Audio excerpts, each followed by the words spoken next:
4 PM news network में दोस्तों आपका स्वागत है। मैं हूं आपके साथ राशिद ज़हीर। कश्मीर में चुनाव होंगे 10 बरस बाद और हरियाणा में 7 होंगे, महाराष्ट्र में नहीं होंगे। कल ही कह रहे थे मोदी जी, यानी कि परसों, कि 1 नेशन 1 इलेक्शन होना चाहिए। ये खबर आप बराबर सुन रहे हैं। एक दिन बाद ही चुनाव आयोग ने बता दिया कि संभव नहीं है। जो आप बात कहते हैं उसके अंदर बहुत ज़्यादा पेच होते हैं। खबर ये बताने नहीं आया हूँ कि मोदी जी आपको एक सपना दिखा रहे थे, उसको चुनाव आयोग ने धता बता दिया। ये नहीं बताने आया हूँ, बताने ये आया हूँ दोस्तों कि कश्मीर को जो 3 चरणों में चुनाव कराने की प्रक्रिया की जा रही है, 90 सीटों पर 3 चरणों में 1 नेशन 1 इलेक्शन, ये तो छोड़ दीजिए। कश्मीर की 90 सीटों पे सिर्फ और सिर्फ 1 चरण में ना हो करके कराया जा रहा है साहब 3 चरणों में। वजह क्या? कश्मीर के अंदर इतने ज़्यादा हालात ख़राब हैं कि उन हालातों की भट्टी से निकली हुई आग कहीं महाराष्ट्र के अंदर तो कैश नहीं कराई जाएगी। बात मेरी बहुत ध्यान से सुनिएगा। आप जानते हैं कि महाराष्ट्र की स्थिति अच्छी नहीं है। हम कई बार आपको बता चुके कि भारतीय जनता पार्टी सोचती ये है कि आखिरकार किस प्रकार से महाराष्ट्र को फतह किया जाए। हरियाणा एक ही दिन में इलेक्शन निमट रहा है, 4 तारीख को रिजल्ट आ जाएंगे अक्टूबर को। लेकिन कश्मीर को 3 चरणों में बताया जा रहा है कि साहब वहाँ पर जाहिर सी बात है कुछ इश्यूज़ हो सकते हैं। तो पहला सवाल तो यह है कि मोदी जी फिर ऐसी बात कैसे रहेंगे जो चुनाव आयोग के बस में नहीं है। दूसरी बात, कश्मीर के अंदर चुनाव जो होंगे, क्या उसके अंदर वाकई ऐसी कोशिशें की जाएंगी कि बहुत स्मूथली चुनाव हो जाएं, या फिर वहाँ पर कोई अनियमितता अगर ईश्वर ना करे हो गई तो उसको भुनाया जाएगा महाराष्ट्र में कि देखिए बड़ा नाजुक दौर से देश चल रहा है, पाकिस्तान का इन्फ्लुएंस है, कश्मीर के अंदर चुनाव में ये घटनाएं हो गई, ईश्वर ना करे हो। तो क्या महाराष्ट्र का चुनाव इसीलिए मद्देनज़र छोड़ा गया है? क्योंकि होता यह है कि जब 370 सीटों का एक टारगेट रखा गया तो पूरे देश ने, हालांकि समझ में आया नहीं, धता बता दिया उत्तर प्रदेश के अंदर मुंह की खाली साहब, लेकिन बताया यह गया कि 370 हमने हटाई है और 370 हटाने पर देश खुश भी हुआ है। एक तरफा तस्वीर दिखाई गई है ना। असल में अभी 15 अगस्त को कश्मीर के हालात क्या थे मालूम है आपको? कितने लोगों ने, कश्मीरी कोई पाकिस्तानी नहीं है, वो हमारे भाई तो हैं ना। जम्मू और कश्मीर में बसने वाले लोग 2011 में जब एक सर्वे कराते हैं तो 1% लोग पाकिस्तान को प्रेफरेंस देते हैं। वो यहाँ की लोकतंत्र व्यवस्था में विश्वास रखते हुए वोटिंग भी करने लगे थे, सरकारें भी बनाने लगे थे, और भारतीय जनता पार्टी की सरकार के साथ पीडीपी ने सरकार बना भी ली थी।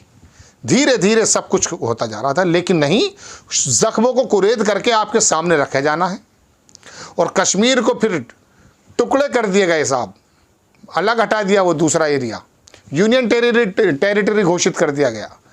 उसके बाद उन लोगों को बजाय अपने पास लाने के देश से अलग थलग कर दिया और एक ऐसी मुहिम चलाई कि साहब कश्मीरी लड़की से शादी करेंगे, बैनामे करेंगे। इतने बड़े दरोगा और मर्द आदमी थे तो 2 ही बैनामे हुए थे, वहाँ पर रजिस्ट्री नहीं करा पाए। अरे डाटा ही तो है मोबाइल में, आटा नहीं है घर में भाई। कश्मीर में जाके लड़की से शादी करना और वहाँ पर रजिस्ट्री कराना तो 2 अलग अलग बातें हैं ना। नौकरियाँ ख़त्म हो रही हैं, पेट में दाना नहीं है, मुँह में दाने नहीं है। अम्मा चली भुनाने, सुना ना, पेट में नहीं दाने, अम्मा चली भुनाने, ये आलम हो रहा है। यात्राओं के अंदर निकाला जाएगा, नारेबाजी कराई जाएगी। पूरे देश को एक ऐसे मूर्खता के चक्रवात में इन्वॉल्व कर दिया गया है कि पता ही नहीं चल पा रहा है। कोई बात बोलेगा तो ये तो एंटी मुस्लिम है, ये तो एंटी नेशनल है, ये तो एंटी हिंदू है। मतलब बोलना मुश्किल कर दिया साहब।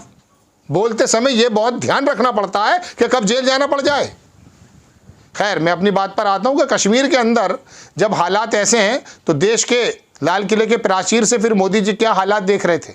बताते तो आप यह सब कुछ चंगा सी है, लेकिन चुनाव आयोग ने क्या सब कुछ चंगा सी नहीं है साहब। 114 सीटें, 90 पे चुनाव हो रहा है, उसमें भी ऊपर नीचे कर दी हैं सीटें। आपको मालूम है जम्मू संभाग की सीटें बढ़ा दी हैं।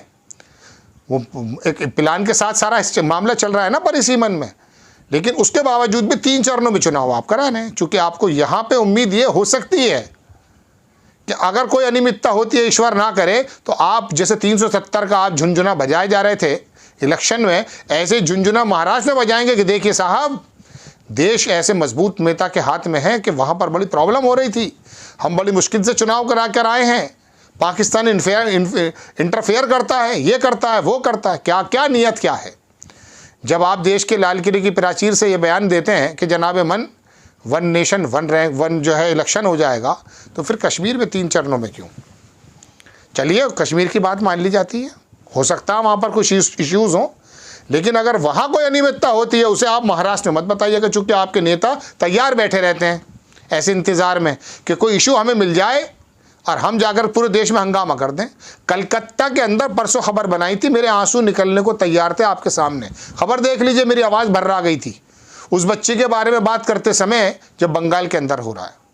लेकिन मैं आप ये तो बताइए ना, हाथरस में क्या आप चुप क्यों हो जाते हैं? पूरा देश निकल आया सड़क पर, चूँकि ममता सरकार को डिस्टेबल करना है। 12 घंटे में पकड़ लिया ममता सरकार ने उसको। और वहाँ क्या हो रहा है मुजफ्फर, उसमें क्या कहते हैं, बिहार में 50 चाकू मारे गए हैं शर्मगाह पर। तो एक बात ये बताइए, दुरंगे व्यवहार करने वाले व्यक्तियों, जो भी करता है, आप बंगाल को लेकर के ममता बनर्जी को बता रहे हैं कि भली अनार्की जैसी स्थिति हो गई है। उत्तर प्रदेश के झांसी में या बिहार के अंदर आपको घटना दिखाई नहीं देती है।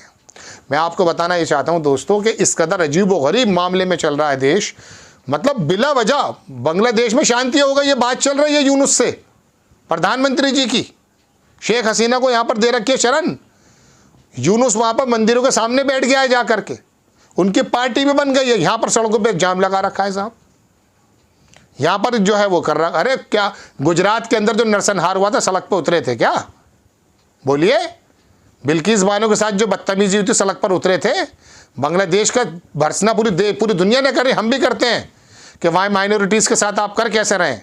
यूनुस से बात भी की है, वहाँ जो कार्यवाहक प्रधानमंत्री है। आप सोच रहे हैं यूनुस में ऐसा कह रहा हूँ जैसे कोई नॉर्मल आदमी है, नोबेल पुरस्कार विजेता है वो। तो प्रधानमंत्री जी ने 2 बार बात की है उससे। तो कहने का मतलब दोस्तों ये है कि आपकी समझ में ही नहीं आ रहा देश चल कर रहा है। देश को चलाने वाले लोग कौन हैं, कौन कौन से लोगों को सड़कों पर उतार दिया गया है। अब एक तरफ कहते हैं कि वन नेशन वन इलेक्शन करा देंगे, वहाँ कश्मीर के अंदर 3 चरणों में इलेक्शन हो रहा है। तो बस की नहीं है कुछ भी करना भाई। चुनाव आयोग ने धता बता दिया, आया था कल चुनाव आयोग का डायरेक्टर टीवी पर और आके बताया कि वहाँ बड़ी मौसम और ये दुनिया भर की चीज़ें बताने लगे हैं। महाराष्ट्र के अंदर क्यों नहीं करा रहे साहब? अरे साहब वहाँ पर जो है कुछ ऐसे इवेंट होने वाले हैं, कुछ त्यौहार आने वाले हैं और वहाँ पर बारिशें बहुत हो रही हैं। तो पूरे देश में एक समय बताइए तो सही कि ये बिल्कुल शानदार मौसम है, जनवरी का, फरवरी का, मार्च, अप्रैल, मई, जून जो भी है, यहाँ पर वन नेशन वाले इलेक्शन हो जाएगा। मणिपुर के अंदर सर्दी होगी तो यहाँ पर गर्मी होगी, कैसे करा लेंगे? कुल मिला के बात यह है कि ये तो टोटल ओवरऑल कहानी है। मैं तो सिर्फ बताने ये हाजिर हुआ था कि कश्मीर में कोई अनियमितता पैदा ना हो जाए, वो वरना महाराष्ट्र के अंदर कैश कराई जाएगी फिर, चूँकि वहाँ पर तो ज़मीन ख़त्म कर दी उद्धव ठाकरे ने। आपको खबर कैसी लगी अपनी राय कमेंट्स बॉक्स में ज़रूर दीजिए। चैनल को सब्सक्राइब कीजिए, शेयर कीजिए। नेक्स्ट टाइम मैं किसी खबर के साथ हाजिर होता हूँ। जय हिंद।